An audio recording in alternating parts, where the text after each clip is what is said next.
Esta semana en el taller de habilidades de lectura, la semana número 25 de clases, tenemos como objetivo el leer comprensivamente textos narrativos, identificando y analizando los recursos que permiten identificar la época en la cual está ambientada la historia.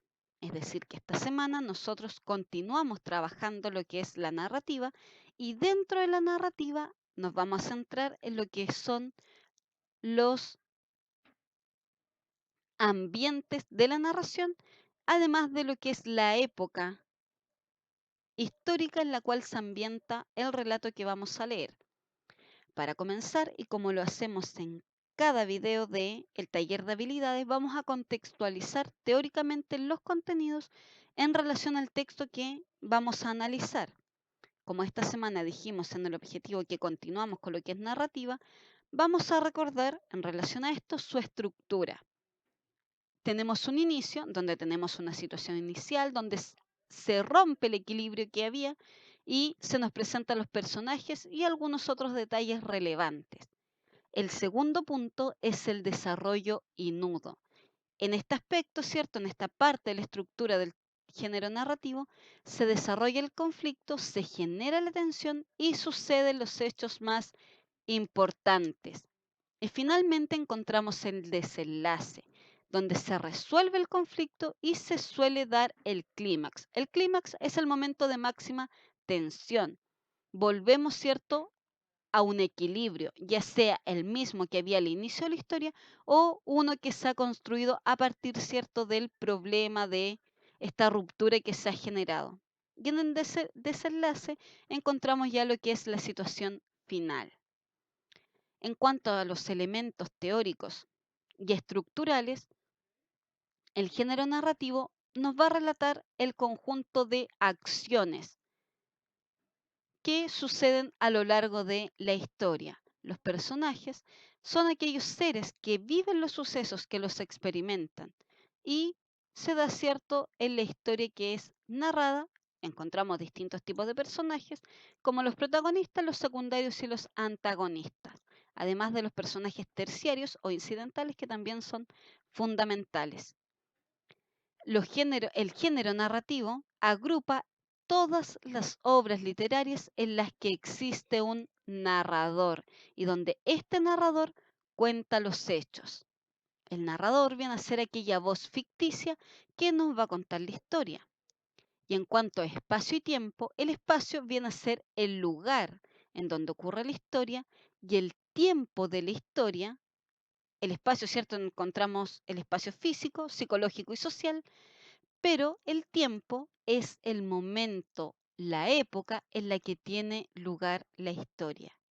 Esto tiene que ver con el contexto histórico.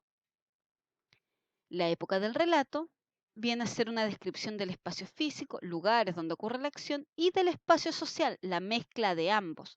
El espacio social donde se apunta a determinar costumbres, relaciones sociales, creencias religiosas, sistemas políticos, etc.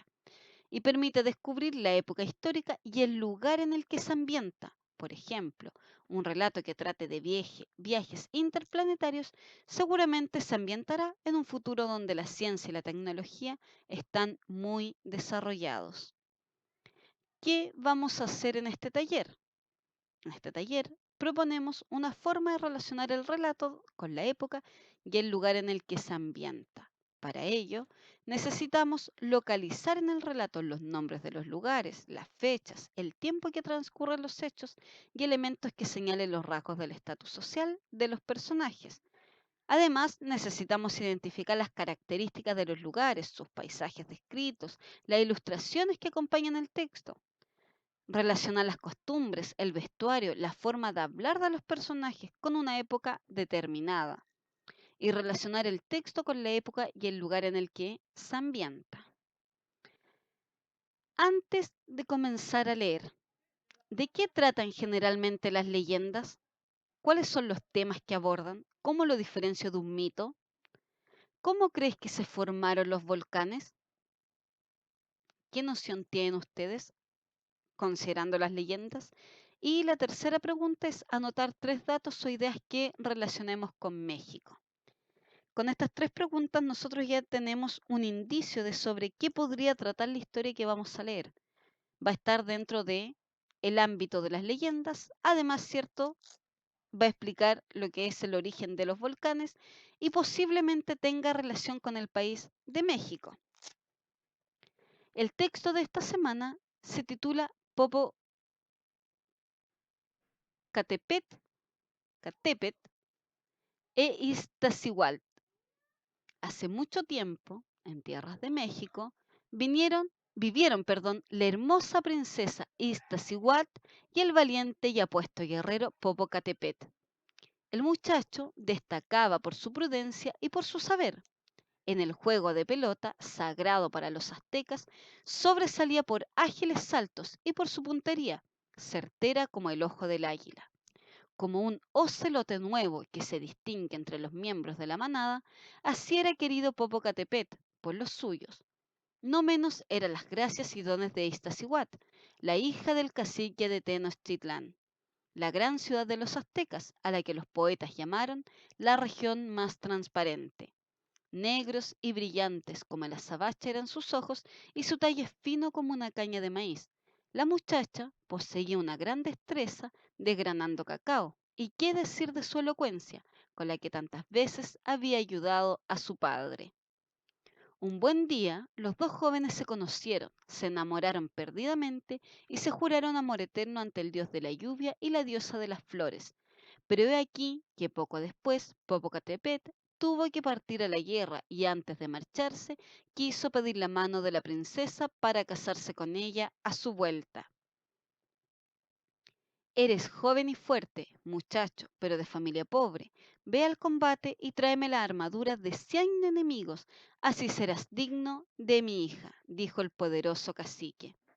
El valiente guerrero aceptó aquellas condiciones, seguro de que volvería victorioso y sería merecedor de la princesa ante los ojos de su padre. Pasaron las 4 estaciones, acabó la guerra y Popocatépetl no regresaba. Mientras Iztaccíhuatl aguardaba ilusionada y paciente, un día, con el deseo de poner fin a aquella espera, el cacique dijo a la muchacha: Hija mía, debes saber que Popocatépetl ha muerto en la batalla. Aquellas palabras cayeron en la joven como un rayo en un árbol. Lloró amargamente y días más tarde murió de tristeza. Tiempo después regresó Popocatépetl con las armas de los 100 guerreros a los que había vencido, pero de nada le sirvieron al joven ya sus triunfos, pues supo que había perdido lo que más amaba. Tras vagar desesperado por la ciudad, el joven deseó honrar la memoria de la princesa para siempre. Permanecería en el recuerdo de su pueblo. Popocatépetl ordenó levantar una enorme tumba que se construyó amontonando 10 cerros hasta formar una impresionante montaña. A continuación, tomó en sus brazos el cuerpo de su amada y tras darle un último beso, lo depositó sobre la cima. Luego cogió una antorcha y se arrodilló en otra montaña, frente a ella, dispuesto a velar su sueño eterno. Según cuenta la leyenda, la nieve fue cubriendo los cuerpos de los enamorados, que con el tiempo se convirtieron en los dos majestuosos volcanes que llevan sus respectivos nombres. Uno de ellos, como si recordase este desdichado amor, permanece algo activo aún, y a veces tiembla y despide densas humaredas. Junto a él, con forma de mujer dormida, reposa el hermoso volcán Iztaccíhuatl. Este texto forma parte de las leyendas mexicanas y su autor es anónimo. Aquí tenemos una imagen de ambos volcanes, Iztaccíhuatl, ¿cierto? Y Popocatépetl. Iztaccíhuatl es el de acá, el volcán con cuerpo de mujer dormida, y Popocatépetl es el volcán de acá que aún está algo activo, ¿cierto? Y lanza ciertas humaredas de vez en cuando. Después de leer, pregunta número 1. ¿Quién era Iztaccíhuatl? ¿Un guerrero, una princesa azteca o un cacique de Tenochtitlán? Pregunta número 2. ¿Quién era Popocatépetl? ¿Un guerrero azteca, una princesa azteca o un cacique de Tenochtitlán? Pregunta número 3. ¿Qué lugares reales se mencionan en la leyenda? Y escribimos 2. Pregunta número 4. ¿Cómo se describe a Tenochtitlán? ¿Como una región de México? ¿Como la gran ciudad de los aztecas? ¿Como una enorme ciudad, como una ciudad transparente, perdón? ¿O como una extensa región? ¿Cuáles son las alternativas correctas de estas tres preguntas de selección múltiple que hemos planteado? Y la respuesta de la tercera pregunta, de los lugares reales que se mencionan en esta leyenda. Pregunta número 5. Transcribe elementos del texto que mencionan lugares o características del espacio físico y del espacio social. Y tenemos el espacio asignado para ambos. Características, rasgos, ¿cierto? Que nos permitan diferenciar ambos espacios y caracterizarlos. Pregunta número 6. ¿Qué datos de la cultura azteca se pueden inferir del relato? Y debemos completar esta tabla en cuanto al sistema político, en cuanto a las creencias religiosas y en cuanto a la recreación, el cómo ellos se divertían. ¿Qué datos nos entrega esta leyenda que nos permite señalar, cierto, e inferir cómo era la cultura azteca? Y nuestra actividad de cierre, la pregunta 7 y 8, ¿en qué época se ambienta el relato? En una época indeterminada, es decir, que no podemos determinarla en una fecha, no podemos categorizarla en una fecha determinada, en la época del Imperio Azteca o en el México del siglo XX. ¿En qué época se ambienta este relato?